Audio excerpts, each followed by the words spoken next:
Günlərin bir günü Murad sinifdə oturub oğlanlığının həsrətini çəkirdi. Reski müəllimə bunu lövhəyə çıxardı. Murad gəldi lövhəyə, müəllimi sual soruşdu. Suala cavab verə bilməyəndə müəllimi başladı Murad ilə mırtdaşmağa ki, həm boyu qısadır, həm də oğlanlığı yoxdur. Ayxanı məsəl çəkdi ki, bax Ayxanın boyu uzundur.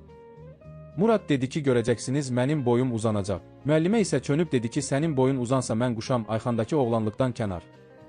Murad bu cümləni unutmayıb evinə doğru yol aldı. Elə bu zaman qabağına sehirbaz çıxdı və ona özgüvən atlasının kitabını verdi ki, oxusun, boyu uzansın.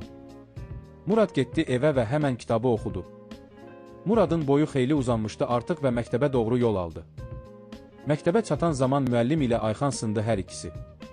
Niye hele oldu ki o Sen gizli vaxtsan? gizli vaxt deyil abi.